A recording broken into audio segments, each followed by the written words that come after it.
Pagdating niya sa bahay, kailangan lang niyang magdagdag lang ng 4 na araw para makumpleto ang 14 days. So ibig sabihin, August 14, pwede na po siyang itag as recovered. Hindi na po kailangan ng test. Thank you so much for your question, Henry. Before we let you go, Undersecretary Vergere, baka meron po kayong reminder sa ating publiko, lalong-lalo na po dun sa mga areas na bumalik po sa MECQ. Please go ahead, ma'am. Yes, Sec. Maraming salamat po sa pagkakataong ito. Gusto lang ho natin paalalahanan ng ating mga kababayan, no? Especially in the areas of National Capital Region, na tayo po ay nagbalik sa ganitong estado para lang po magkaroon tayo ng mas strengthened at ma-recalibrate po natin ang ating mga sinasagawa para sa ating pandemic, no? Itong pandemic situation na ito. Atin lang pong tatandaan na tayo po ay kaparte ng response na ito. We have that responsibility para tulungan ang ating gobyerno. Isa-isip po natin at saka isa puso na tayo po ay kasama dito sa laban na ito. Nandiyan ang virus. Let us be the solution. Isuot lagi ang mask, mag-physical distancing, lagi po mag-ugas ng kamay, manatili po sa bahay kung wala naman pong gagawin, pangalagaan po ang sarili. And by doing that, you can help us prevent, no, from this ito pong mga kaso na mag-further na tumaas pa po. Yun lamang po at gusto ko magpasalamat again, Secretary, dito po sa pagkakataon na ibinigay sa kagawaran ng kalusugan. Thank you so much, Undersecretary Maria Rosario Vergere ng DOH. Mabuhay po kayo. Balikan po naman natin si Mayor Trixie Fernandez sa San Enrique, Iloilo. Mayor, if I'm not mistaken, San Enrique and the rest of Iloilo Province are now on the second extension of MGCQ. Kumusta po ang inyong economic recovery efforts dyan? Secretary, actually we're on our third, I think, no, that we've been classified as MGCQ. And as far as our economic recovery efforts, as of now po, more than majority or 70%, 80% of our attention is still focused on containing the virus and preventing the spread of this in our community. Kasi po, dito medyo nag-rise pa rin po yung figures, yung statistics po namin. So, nakafocus pa rin kami sa containing and preventing and campaigning for a more stronger health protocols po, no? Following the health protocols. But we also have konti-konti na efforts, no? Like for example, in our town, we developed the mobile tindahans, wherein we bring the produce of our farmers, our market vendors po, na together with the transport sector, which yun ang pinaka-most affected po, Secretary, yung transport sector po natin, yung mga tricycles and in our part, no, jeepneys and tricycles dito. So we partner them with our market vendors, and the LGU supports their gasoline and yung pamasahe po ng mga vendors, no? So we did this during the duration po ng ECQ and to support our vendors and our transport sector po. And in other towns po, they developed the Abdi Tindahan ng Bayan, wherein the municipal government buys, no, the produce of our farmers and local producers, and to maintain po the price control of the products. And at the same time, the fishery products po, binibenta doon sa upland, and yung mga vegetables and fruits of the upland, binibenta sa coastal areas. Yun yung mga strategies ng mga LGU dito sa amin na ginawa to help our farmers and fisher folks po. And there is also the LASWA sa Kadalamesa program, wherein some of our towns provided seedlings, vegetable seedlings po to the households, yung pakbet seedlings, the ingredients of the popular pakbet po, and this includes ampalaya, eggplant, squash, no, to provide additional income, but at the same time po to also support their needs, the household na pagkain po nila.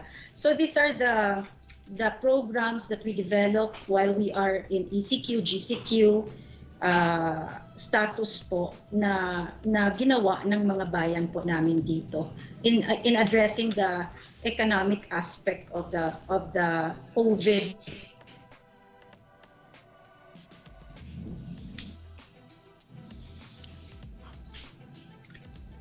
Mayor, are you still there? Yes po, I'm still Yes. here. I'm still here po. Mayor, kasama po natin ngayon si Henry Lumawag ng Armen Iloilo. Henry, baka meron kang mga tanong para po kay Mayor Fernandez.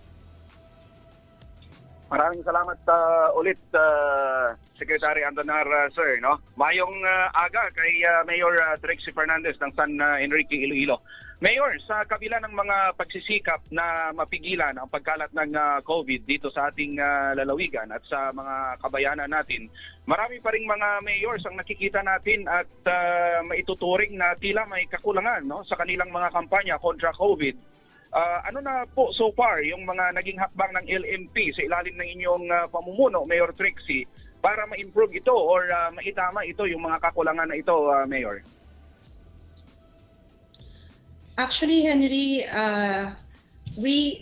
each municipalities at each LGU has different approach, no, in addressing the COVID pandemic, because there are two aspects, actually many aspects that we have to attend to, no. Merong health, yung sa health or medical aspect, may mga social aspect also, economic aspect. Yun yung mga aspeto, and including the peace and order. Kasi nga, yung pagpapatupad ng mga protocols natin, we also utilize our PNP, no? So, ang daming aspects na that we attend to in relation to the COVID pandemic, no? And hindi po natin ma-perfect lahat. We cannot foresee that our decisions will produce good results, no? That's why we are taking one day, each day one day at a time, no?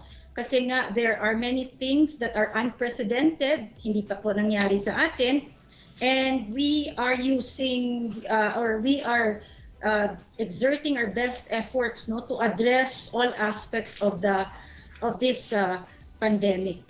Aside from the containing and management of our LSIs, containing the virus, we have like for example, yung concern po natin sa distribution ng emergency subsidy program, yung social amelioration program, may mga concern po tayo dyan na inaatupag yung mga complaints ng mga tao na hindi nadala. No? So there are many things that affects, no, our decisions, but rest assured that almost all the mayors are doing their best, no, to best address the COVID pandemic right now. Meron kang follow-up question, Henry? Yeah, with regards to that, Mayor, nakikita natin na may mga efforts nga, no, na lahat ng mga mayors ay pinagsisikapan, no, na ma-zero yung kanilang mga bayan doon sa COVID, pero hindi maiwasan, no, dahil dito sa taas na naman ng mga numbers ng mga positive, no. Isang concern dito yung tungkol sa mga LSI at sa mga OFWs natin, no. Halos lahat ba ng mga bayan na natin ay mayroon ng yung mga mayors natin mayroon ng mga quarantine facility to accommodate itong mga uuwing LSI, Mayor? Yes, Henry, no.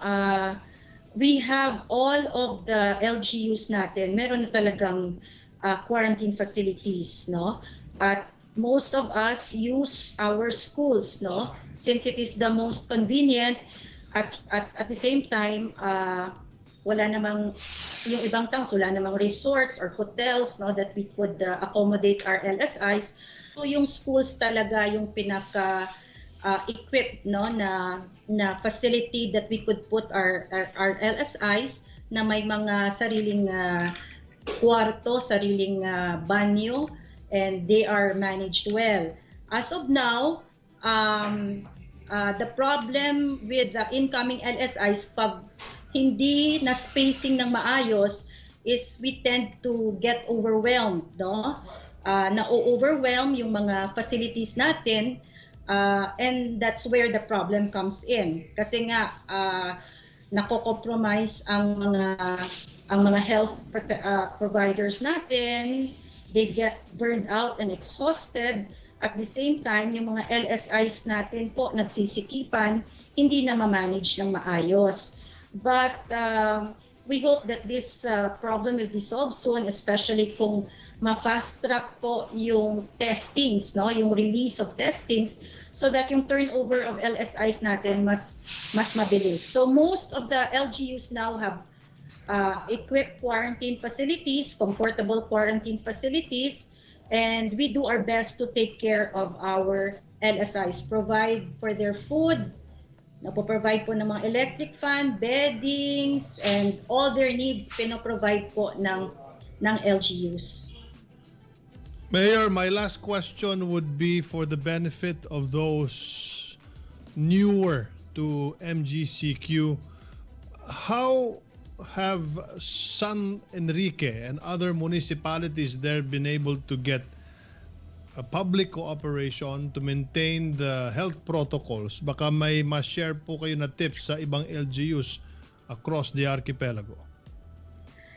Well, that's a challenge, no, for us on how to effectively implement, no, yung pinapatupad na health protocols, and also to balance this with social acceptance. Kasi nga yung challenge natin is, for example, yung single motorcycle na kinakailangan may barrier pa, no, even mag-asawa, magkaanak, isang bahay, isang kwarto, pero kailangan may barrier. So I don't find any sense, no, I don't see any sense why we do this, no, in terms of talagang mandatory ito. So we're having a hard time making people understand this. As much as we want to follow talaga what the national government dictates and wants to implement, pero parang ang hirap naman to explain na mag-asawa, anak mo, isang bahay, we still use the barrier. So mga challenges ito on how to cascade it to people. And also we strongly campaign and intensify our campaign on our wearing of masks and social distancing, observing of social distancing.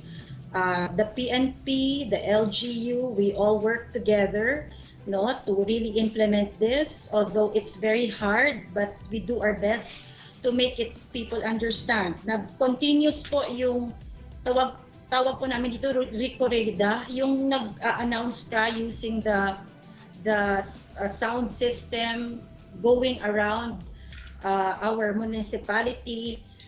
In my case, it's really my voice, no, appealing to the people. Ako talaga nagsasalita over the sound system. Umiikot ito sa buong bayan ko. Nag-stop to sa mga malalaking sitio. At talagang appealing to people to support and cooperate, because this is not only our fight, no, yung government's fight, but this is all our fight against the virus and making them understand. At the same time, partnered with yung pag-istrikto naman ng mga PNPs po natin, ng mga implementing agencies, pagbabantay po ng mga lumalabag sa batas. So these are our efforts. It's still a struggle, but we do our best to make people understand. I believe that they cooperate more, they support more if they understand more, po, Secretary. Thank you so much, Mayor. Baka meron po kayong panawagan sa inyong mga kababayan. Yes, siguro in behalf of the local government units in the province of Iloilo, 42 towns and 1 component city, I appeal to our constituents, no, to continue to support and cooperate with the government's effort to follow the health protocols, because this is not for us, no. This is for everybody. This is not for the government. This is not for the good of any sector, but para po sa ating to lahat, to protect us all. The government is doing their part to help you, and I hope they will do their part also to make our efforts, no, successful, and to overcome this crisis, no. So we have to work together. We have to support each other so that we could overcome this COVID pandemic that we are facing po. Salamat po. Thank you so much, Mayor Trixie Fernandez ng San Enrique, Iloilo. Mabuhay po kayo, ma'am. Salamat po, Secretary. Mabuhay din po kayo, and God bless po. Henry, baka meron kang parting words. Maraming salamat, Secretary Andanar, sir, sa pagkakataon na maging kasama kayo sa programa or makasama nyo kami sa programa at ang RMN Iloilo at ang buong Iloilo. Isang malaking karangalan po sa amin na makasama kayo sa programa, Secretary. Maayong aga, Secretary Andanar. Thank you so much, Henry, and hopefully this is not the last. Thank you again, Mayor Fernandez. Sa aming pagbabalik, makasama po natin si Maria Angelica Bianca Renquito, SK Federation President ng Iloilo Province. Please don't go away.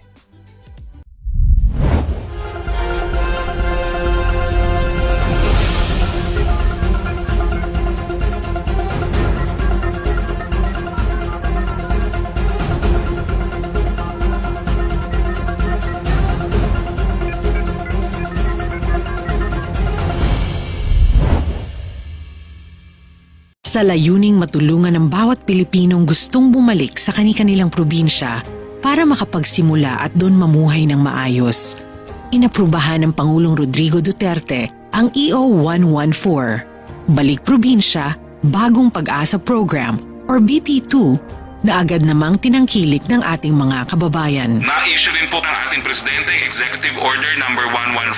Ito po ay yung sa Balik Probinsya, Bagong Pag-asa Program. Ika-20 ng Mayo, nang maihatid sa Leyte ang first batch ng BP2 beneficiaries na kinabibilangan ng 121 Leyteanos. Ang Balik Probinsya Program ay pansamantalang suspendido. Ito'y upang bigyang daan ang hatid tulong na kaloob ng pamahalaan sa iba pang mga kababayang naghihintay makauwi sa kanilang mga tahanan. They give way to the more important transportation requirements of OFW, turista, as well as estudyante para mauna sila kasi mas malaki yung pangangailangan para sa kanila to be able to go back already to their provinces. Buo ang loob sa pag-alalay. Sa bawat Pilipino'y patuloy ang paghatid tulong. Pilipino to kababayan natin, tanggapin ninyo and provide for sequestration houses if you want. They hati tayo sa problema. Total hindi naman kami nagkulang. Whatever you need, we provide. Kaya ang Pangulong Duterte ay umaasang mas magiging matiwasay ang pagpapatupad at pagtanggap sa programang ito. There's no reason why you should not accept them, especially those who are returning to their homes from doing a work abroad. Kawawa naman kasi. Isang mensahe mula sa Philippine Broadcasting Service.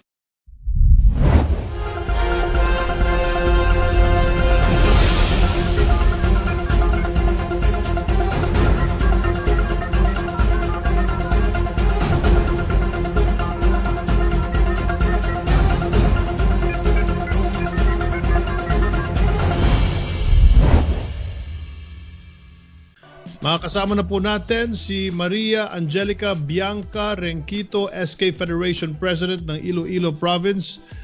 Ito po ang unang tanong ko para kay Bianca. Can you share with us some of your projects dyan po sa Iloilo? First and foremost, good morning, Boss Sec Martin. So ever since the start of this pandemic, of course, our regular plan for this year was disrupted by the stresses. But this is not an excuse na hindi namin ipagpatuloy ang aming trabaho at responsibilidad as a youth leader. The Sangguniang Kabataan of Iloilo had conducted different programs and activities to cater the needs of the youth in the province. So first, we had this rapid assessment, so effects of COVID-19 on adolescents. So this program is in partnership with the Positive Youth Development Network to conduct a study about the effects of COVID-19 pandemic on the mental health of the youth. And what we did was, it is a survey on the psychosocial situation of the youth here in the province. So second, what we did was, with the help of the Office of the Governor, we allocated assistance to all the Sangguniang Kabataan Municipal Federation presidents through food packs, medicines, and medical supplies for our frontliners. We also had last June the SK Live session via FU Live. It's called the Crisis Choices and Chances. So this is an interactive dialogue with the SK Provincial Vice President, Honorable Brian Cerebo, from the municipality of New Lucena. So we also had the online poster making contest and mobile photography contest. So the theme of this contest is the Ilonggo Youth in this time of crisis, promoting optimism and kindness. Actually, all the entries were really good and well thought of. The captions and photos were really inspirational. Some were awakening. So this is where I thought the Ilonggos are really creative and talented. We also have activities for Linggo ng Kabataan 2020, and for International Youth Day on August 12th, we have this Youth Hour. We have online and offline activities. So this is the first celebration of young people's contribution to nation building during a pandemic. So we have a list here of the different activities we have on our Linggo ng Kabataan. So we have the face mask painting contest, we have calligraphy contest, we have poem writing contest, we have essay writing contest. We also have the call for the most outstanding SK Council to fight against COVID-19 video report. We have the TV broadcasting about local COVID news. We also have the last one, we have creative video presentation about fake news on how to spot and stop it. So that's Ano po ang plano ninyo sa hinaharap o mga nakikita ninyong long-term goal para tulungan ang mga kabataan sa panibagong setup o paraan ng pag-aaral? As Sangguniang Kabataan, we plan to coordinate with our local and provincial school boards, DepEd, and other authorities. Since most of the students will be on blended learning and would be stuck at home studying. Actually, students enrolled for this school year's percentage is lower since there's no physical or face-to-face interaction going on with other people. This pandemic can result in social isolation, for example, in an abusive home, so it can affect the well-being of the students. So we don't want to neglect their mental health. We want to protect their mental health in the middle of this crisis or even after this crisis. So right now, the Sangguniang Kabataan of Iloilo is partnering with a youth-led or a youth organization for us to adapt and of course to draft programs for the mental health of the youth. We are also planning to adapt the Kaibigan hotline of Positive Youth Network Development. So Kaibigan chatline is not like the mental health support line. Kaibigan hotline is like talking to your friends who are willing to listen but can make necessary referrals if needed. So Kaibigan chatline is like a go-to platform for young people ages 15 to 30. So who needs a friend to talk to? It caters to young people whose friends are offline, parents who are busy working, those who are alone, and those who want to share the good news or those who want to ventilate their bad day.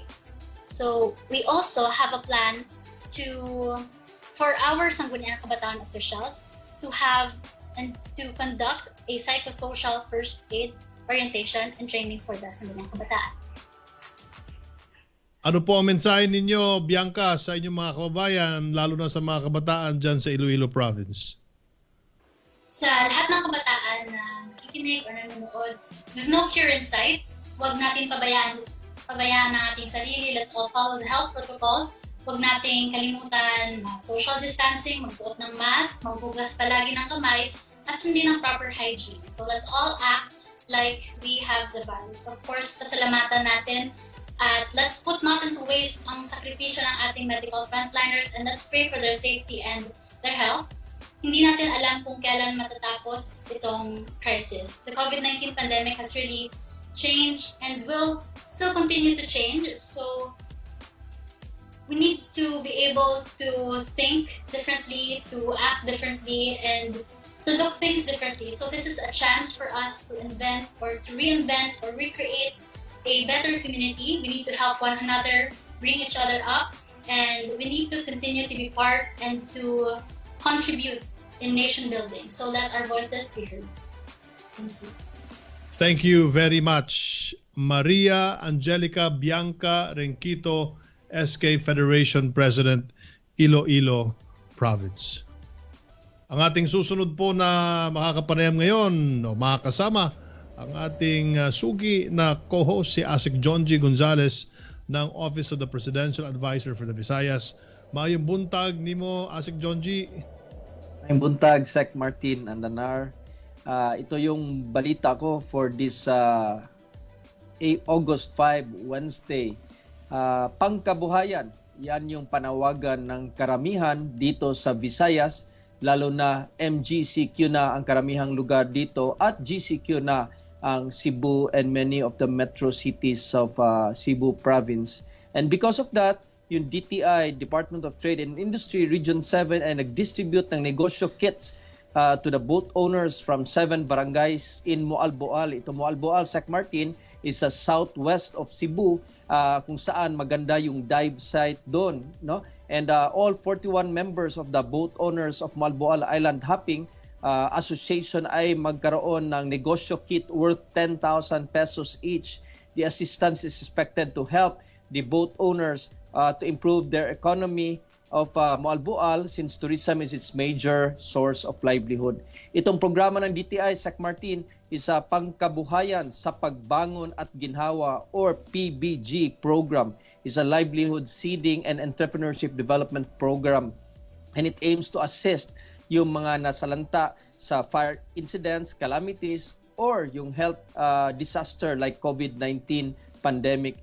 And those who will avail of Balik Provincia program ay makakuha rin ng tulong from this Pangkabuhayan sa Pagbangon at Ginhawa PBG program. At least 300 boatman and boat crew from the boat owners of Moalboal Island Hopping incorporated that have been affected sa COVID crisis, Sec Martin, and apektado talaga yung tourism industry ng Cebu and Central Visayas being the epicenter of tourism in the country. And there are 200 tourist guide posts, both registered and unregistered, sa tourism office ng Moalboal ay apektado din. At kaya nga itong ginawa ng DTI is tulungan yung mga natamaan sa pagkaapektado ng tourism industry sa Cebu and Central Visayas. And ako naman tayo sa DTI Region 6, meron din tinulungan doon, Sec Martin, yung mga nag-launch sila ng soft launch of the Shared Service Facility or SSF for the upgrading of loom weaving center in Barangay Baraklayan, Miag-Aw, Iloilo. Ito naman, yung SSF was established for the hablon weavers in the community. Itong hablon, Sec Martin, ay hand-woven cloth traditionally made of locally made fibers ng pinya, abaka at cotton. I was once in Miag-Aw last year at doon nag-open sila ng technical school to train mga weavers, Sec Martin. And itong programa na to ay tinulungan yung mga loom weavers ng Barangay Baraklayan, Miag-Aw, and yung total project cost is 164,500. And prior to the upgrading of these facilities, Sac Martin, the loom weavers only produced shawls and scarf at yung revenue nila umabot ng 80,000 a month. But with this additional support by DTI Region 6, maging triple na yung production nila ng shawl and scarf, and they can now produce patadyong and hablon cloth and will increase their sales to 300,000. So sa DTI, ang laking tulong nila ngayon sa pangkabuhayan, lalo na sa panahon nitong pandemic. And ito mga COVID updates ngayon, Sac Martin, sa Western Visayas, nagkaroon ng additional contact tracers ang Iloilo City government. They are now training as many contact tracers because as of now, 120 contact tracers ang tinitrain nila. This includes Cebu City Health Office, Bureau of Fire and Protection, PNP, and DOH. No? At sa Central Visayas naman, Sac Martin, good news sa Bohol, nagkaroon na ng first ever PCR laboratory na open noong August 3, Monday, at nag-attend si Governor Artiap doon sa event na yon. At this is very good news because they don't have to send their swab samples to Cebu and wait for 1 week to 2 weeks bago makatanggap ng result sa swab. At ngayon na nasa Governor Celestino Galliaras Memorial Hospital ay meron ng PCR laboratory doon. At this will really help a lot in the fight against COVID sa Bohol. And sa Eastern Visayas naman, Sac Martin, yung DPWH Region 8 ay naggumawa ng 3 project quarantine facilities, and these 3 projects ay natapos noong July 27. These 3 projects na quarantine facilities are multi-purpose buildings sa Borongan City at doon sa evacuation center sa Abukay, Tacloban City at sa Calbayog City sa Samar. Itong 3 quarantine facilities, Sac Martin, will help also in the fight against COVID doon sa Eastern Visayas. And sa Tacloban City, yung evacuation center doon magkaroon ng 21 beds and is estimated to have cost 2.55 million. At sa Eastern Samar, magkaroon ng 29 beds capacity with estimate na 2 million yung project cost non Sac Martin. So yun yung update ko for today, Wednesday, August 5, Sac Martin. Thank you very much, Asek John G. See you again on Friday. Mabuhay ka, mabuhay si Secretary Mike Dino at mga kasamahan mo dyan sa OPAP. Thank you, Sac Martin. Alam niyo po, meron akong storya. Sa isang bayan sa Kabisayaan, may isang kilalang doktor. Mabait, mapagbigay, at halos hindi naniningil sa kanyang gamutan. Lalong-lalo na kung alam niyang walang pera ito. Bukod sa libreng gamot, binibigyan niya rin minsan ang mga ito ng pagkain at paminsan-minsan inuutangan din siya ng kanyang mga pasyente. Sa labas ng kanyang klinika, may nakapaskil na karatula na nagpapahiwatig na nandyan siya sa kanyang klinika. Ito ay "The Doctor is in" signage. Ito ang laging batayan ng mga nagpapagamot sa kanya. Kung nakapaskil na ito, mag-uumpisa na ang mahabang pila sa kanyang klinika. Isang araw, nagulat na lang mga taong na nag-aabang sa kanya na wala ang nakapaskil na signage. Napagalaman na nagkasakit pala ang butihing doktor. Kalaunay, sa kasamahang palad, sumakabilang buhay ang doktor. Nang malaman ito ng taong bayan, nagluksa ang mga ito at hinanap ang karatula na "The Doctor is in" at dinugtungan ng "The Doctor is in Heaven." Ayon sa isang Canadian author na si Charles Delin, "You do a good deed, you shine the light a little farther into the dark. And the thing is, when you're gone, that light is going to keep shining on, pushing the shadows back." Ang daming mga doktor at medical frontliners na may ginintoang puso ngayong panahon ng pandemya. Kaya ang inyong pamahalaan sa pangunguna ng ating Pangulong Rodrigo Roa Duterte, ginagawa ang lahat upang matugunan at kahit papano masuklian naman ang kanilang serbisyo sa taong bayan. Sa mga wala namang magawa sa buhay kundi yung pagtuligsa sa ating pamahalaan, maari po ba na wag nyo na pong sulsulan ng kung ano-ano na mga kasinungalingan ang mga nagtatrabaho at nagsiservisyo ng gusto sa bayan. Bagkus tulungan natin na iangat ang kanilang moral sa gitna ng pandemyang ito. Ulitin ko po, batid ng pamahalaan ang sakripisyo at serbisyo ng ating mga kababayan sa health sector. Rest assured po, naririnig ng inyong pamahalaan ang inyong mga hinaing. Ituloy po natin ang ating pagbayanihan. Ang pandemya ay malapit na po nating malampasan.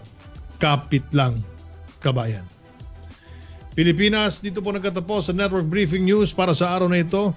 The Network Briefing News is organized by the Philippine Information Agency and produced by the Philippine Broadcasting Service, heard on COVID Radio, Radyo Pilipinas nationwide, at sa lahat po ng digital platforms ng Presidential Communications Operations Office. Mamaya may replay po tayo alas 5 ng hapon sa IBC 13. Meron din pong replay sa 1PH Channel 1 on Signal TV alas 10:30 ng gabi at PTV alas 10 ng gabi. Maraming salamat po kay Mayor Trixie Fernandez ng San Enrique, Iloilo, SK Federation President Maria Angelina Bianca Renquito. Maraming salamat din po kay Henry Lumawag ng Armen Iloilo, DOH Undersecretary Maria Rosario Vergere at ASEC John G. Gonzales ng Office of the Presidential Advisor for the Visayas. Dito po sa Network Briefing News, pinagtatagpo ang mga LGU, national government at local media entities. Ito po si Communications Secretary Martin Andanar. Magkita-kita po tayo muli bukas para sa isa namang Network Briefing News. Susunod na po ang programa ni Idol Erwin Tulfo.